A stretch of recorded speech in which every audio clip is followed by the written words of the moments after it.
I reanimated one of the most disappointing scenes from One Punch Man Season 3. The scene I'm talking about is Garou's big moment from episode 5. The original isn't bad, but compared to the manga, it's definitely lacking. So I'm going to recreate this shot from the ground up and see if I can make something that feels more fitting for one of Garou's biggest moments. I was actually going to reanimate the Garou vs Pochi fight, but that would have taken a lot more work. So I figured this would be a good starting point, assuming I can create something remotely decent. Alright, that was enough yapping, let's get started.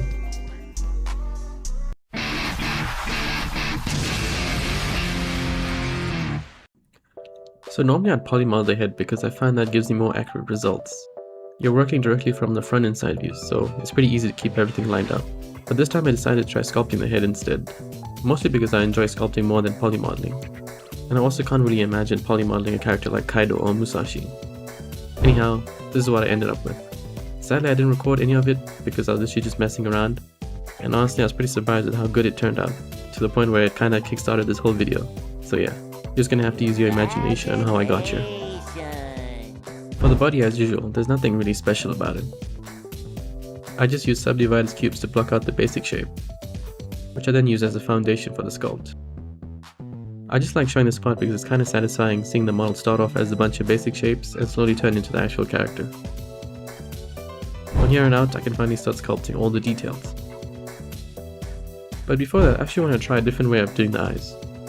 Normally I just have the circle floating in front of the face, which works perfectly fine for most shots. But I wasn't really sure how to pull off shots like these with that setup. So I decided to try something a little different and actually add proper eyeballs into the head. For sculpting the muscles, this is where things finally started to take shape. I haven't learned all the 1,000 muscles and all their nonsensical names. The next muscle on our list is the flexor carpi ulnaris muscle. But having good reference and simply following them goes a long way. Although I will say, I think sticking to a single reference for the muscle groups might actually be easier. Everyone's muscles are different, so when you're constantly jumping between references, it can get pretty confusing trying to figure out which shapes you're actually supposed to follow. But I eventually got into a point where I was mostly happy with it.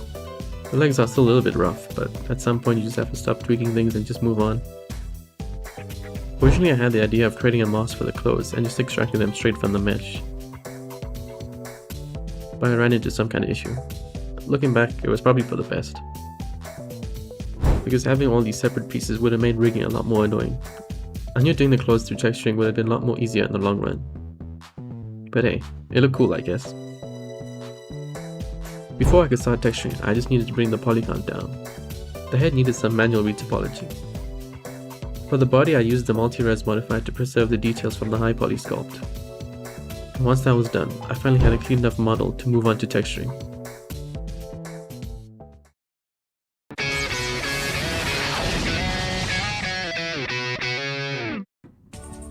So finally, we're on to texturing.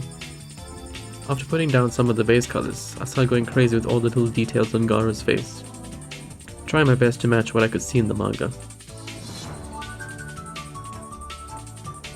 I used the paint system add-on for this, which is basically a godsend because it gives you a proper layer system like Photoshop. But then I discovered you can add fake lighting to it and actually turn it into a toon shader, and my mind was genuinely blown from this.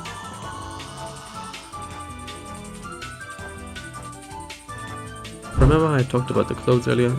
Well, I basically just painted them straight onto him. I kept adding more details to everything else.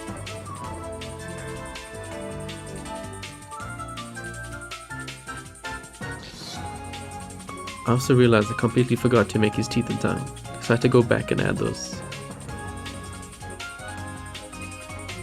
And with that, the texturing is finally done. I'm pretty happy with how it turned out. Although I probably should have made them 4K instead of 2K, but I'm definitely not going back and redoing all of that. For those of you who watched my last video, you'll know I said I was going to use Auto-Rig Pro again. But I kinda have a YouTube channel to run here, so saving time wherever I can is definitely a plus. You're probably going to notice I change my mind a lot in these videos. Yeah, I'm kinda bipolar like that. Before I could finally start animating, I needed to make the rock that Garou sits on. Now I'll be honest, the rock isn't really my finest work. I came home from work pretty tired that day, and I still wanted to work on the project, so this is what we got. Well, I'm pretty sure no one's going to be looking at the rock anyway. Before I started animating, I wanted to lock down the layout and the lighting for the scene. I took some inspiration from this shot from the latest JJK opening. I think the red suits the moment a lot better than the random blue and purplish colors from the original. So I started messing around with the shader editor and the brushstrokes tool add-on to try create a cool background.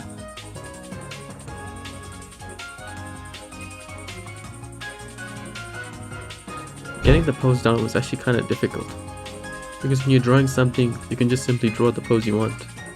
But in 3D, you actually have to physically fight the rig to get the pose or animation you're after. But that's nothing new. The strangest issue I ran into was with the animation itself. I noticed the more in-betweens and frames I added for even something as simple as the mouth opening and closing, the less anime-like it started to feel. So I ended up making some of the movements choppy on purpose. I'm trying not to show too much just for the sake of the reveal at the end of the video, so yeah.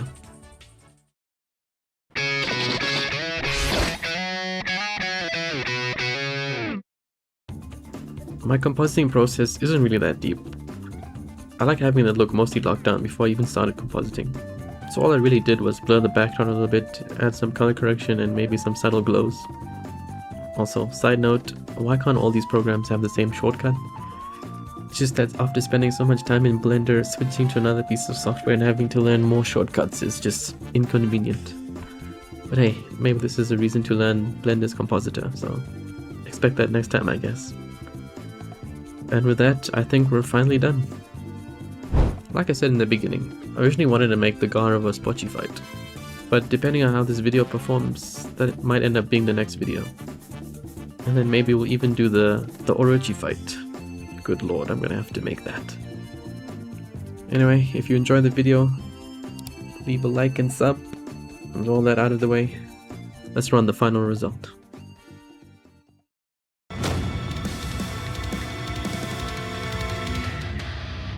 Garou.